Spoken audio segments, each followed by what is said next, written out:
Bonjour tout le monde, une nouvelle question extrêmement intéressante m'a été posée, que je trouve très très pertinente et surtout qui doit trouver sa place dans le système de pensée, disons, ou en tout cas le système universel que je vous présente depuis un certain temps. La question elle touche sur la visualisation créatrice. Théoriquement, donc, selon la loi d'attraction, tout ce qu'on visualise va se matérialiser. Ça, c'est une théorie invalidée en quelque sorte, c'est juste une théorie. Et cela rend donc l'individu tout puissant dans sa création. C'est ce qui permet justement de devenir un ego ultradimensionné. Mais ce n'est pas cohérent avec ce que j'ai perçu de l'univers, notamment dans mes travaux avec les maîtres d'Orion. Donc je vais essayer de vous faire comprendre ce qu'est pour moi la visualisation. Donc dans la version loi d'attraction, la visualisation, c'est je produis une image qui devient ensuite une graine qui s'incarne en tant que réalité.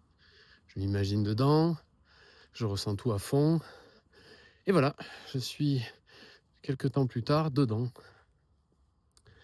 Ça donnerait l'idée et l'impression qu'on est le sculpteur de la réalité. C'est ce que disent d'ailleurs tous les personnages qui sont interviewés dans Le Secret, qui sont soi-disant des maîtres, qui sont avant tout des grands businessmen en fait, hein.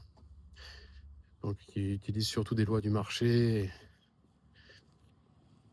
Donc ça voudrait dire je construis ma réalité avec ma pensée, avec mes émotions et avec mes images intérieures. C'est pas ce que je ressens. Je sens que c'est pas juste. Quand je vois une image à l'intérieur de moi et qu'elle se manifeste, c'est plus que je suis capable d'accéder à l'ordre implicite dont parle Bohm, dont je vous ai déjà parlé dans un des ateliers, qui est l'information de l'univers avant qu'elle se manifeste dans le temps. Autrement dit, exactement comme les voyantes qui vous disent voilà, au courant de l'année, il y aura ceci, il y aura cela. En fait, elles n'inventent rien. Elles reçoivent l'information qui est contenue dans cet espace sous-jacent. C'est le programme de l'univers, programme créé par l'Esprit divin, dans l'Esprit divin, pour se déployer dans le temps. Donc, autrement dit, c'est ce qu'on appelle le temps imaginaire, qui est une propriété mathématique, et utilisée en astrophysique pour parler du temps avant que le temps n'existe, c'est-à-dire le potentiel d'information.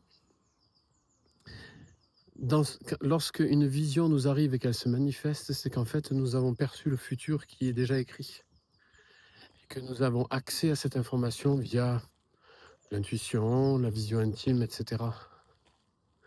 Et c'est ce qui explique aussi que très souvent la visualisation ne fonctionne pas. Elle ne correspond pas à une perception alignée. Elle correspond à un désir mental égotique, mais pas à une perception alignée. Je vais redévelopper encore cela pour que ce soit encore plus simple et clair pour vous de comprendre. Pour les maîtres d'Orion, la métaphysique universelle est extrêmement simple à saisir. Il n'y a que le plan divin. Et ce plan divin est en fait le déroulement de la graine originelle qui, imprimée dans le cadre de la matrice, déploie un programme. C'est comme un DVD cosmique qui lance le film Le Monde, l'univers. Et donc toutes les informations à l'intérieur sont déjà pré-encodées, mais elle a besoin d'un système de lecture qui est la matrice universelle pour pouvoir être lue. Voilà donc deux temporalités qui sont superposées et qui sont simultanées. Une qui est donc atemporelle, qu'on pourrait appeler le double, la dimension du double de l'univers, qui contient toute l'information, et il y a notre monde qui déploie l'information. En gros, l'univers, dans cette métaphore, attention, serait donc le lecteur, et puis L'information serait contenue dans ce DVD cosmique, cette graine première, comme disent les maîtres d'Orion. Et donc, nous, à l'intérieur, nous avons en fait une posture qui est très singulière parce que nous sommes joués par le divin, mais nous sommes joués plus ou moins consciemment et plus ou moins volontairement. On peut se débattre contre le courant, ce qui est un choix que la majorité des égos font, séparatistes. Et ce, même si la manière de se débattre est aussi inscrite dans le plan divin, tous les comportements sont déjà inscrits dans le déroulement du plan. On peut se débattre, on peut lutter, on peut imaginer qu'on a ce libre arbitre et on peut donc construire d'un point de vue indépendantiste l'univers sans respecter tout ce qui est. Tout simplement, c'est même pas une question de respect volontaire, c'est juste qu'on ne peut pas avoir conscience de toutes les tenants et aboutissants d'un choix qui est seulement avec notre perception de l'instant maintenant, avec qui nous sommes, avec notre capacité à décoder un milliardième des informations de l'univers, avec nos yeux, nos sens, etc. Soit nous pouvons ressentir que tout ce que nous vivons est déjà parfaitement écrit par l'esprit sublime divin et qu'ainsi, dans sa perfection, nous pouvons tout simplement lâcher prise dans le mouvement, lâcher prise dans son génie, lâcher prise dans sa grâce, sa gloire. À ce moment-là, il y a une acceptation et une découverte de ce plan parfait prévu pour nous.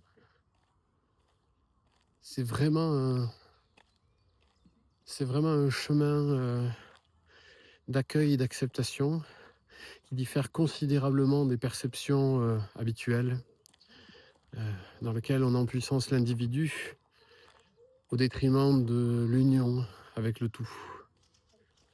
Et donc, en ce qui concerne la visualisation, quand on a une vision intérieure qui correspond à quelque chose qui va se manifester, ce n'est pas de notre fait, mais c'est en réalité que nous avons accédé, comme dans les rêves prémonitoires, à l'information qui allait se déployer. Et c'est d'autant plus vrai que quand on le ressent vraiment très fortement, ce n'est plus un effort, cela est déjà là, dans un temps qui va se déployer devant nous.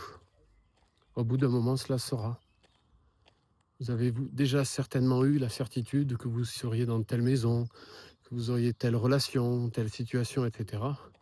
Ce n'était pas le fait de votre ego, c'était justement dans la brèche où l'ego justement est mis de côté, à travers les rêves souvent par exemple, que l'information pouvait passer de l'esprit universel vers la particularité de votre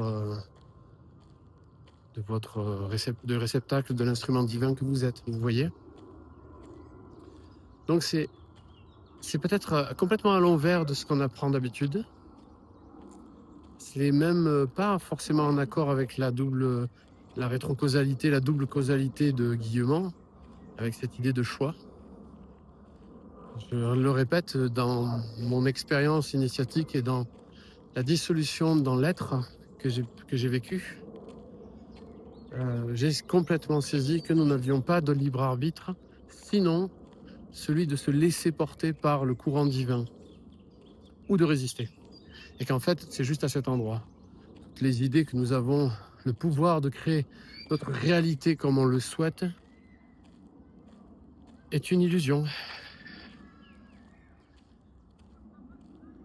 Et que je rajouterai que les souffrances viennent de la résistance à l'acceptation de ce plan et que finalement, si on arrive à lâcher prise dans cette conscience, dans cet état de conscience de Dieu est le créateur de tout et tout est écrit de sa main et de sa main seule, alors la vie qui est parfaitement en adéquation avec notre nature fondamentale peut se déployer enfin. Et ce n'est plus une question de résistance, ce n'est plus une question de sédition de notre ego par rapport à l'univers, mais un sentiment d'unification et de sens profond. Bien sûr, toutes les étapes dans la grande initiation cosmique, dans la grande initiation humaine, font partie du jeu. La résistance fait partie du jeu. Le sentiment de dominer son destin et d'être supérieur à Dieu, qui est une illusion, hein, fait partie du jeu. L'état à l'heure actuelle de l'humanité dans sa relation à sa puissance et cette espèce de déréliction du plan divin, en apparence, fait partie du jeu. Tout cela est écrit de la main parfaite du divin, qui, une fois qu'elle est reconnue, devient la guidance pure. Et on peut effectivement accéder via la visualisation à des choses qui arrivent devant nous avec une simplicité, sans agrippement, sans accroche, sans effort, sans violence avec soi, mais simplement une reconnaissance de la perfection du plan qui se déploie et la capacité de voir devant, parfois, même si ça devient de moins en moins nécessaire, puisque tout ce qu'on a à faire, c'est accepter et accueillir l'instant dans sa perfection.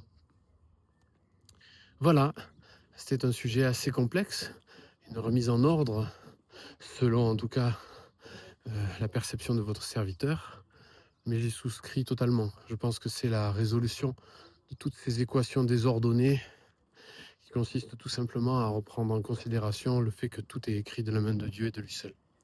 Voilà, je vous remercie pour votre écoute.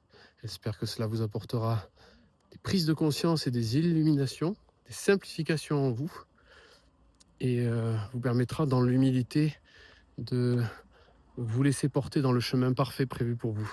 Merci beaucoup.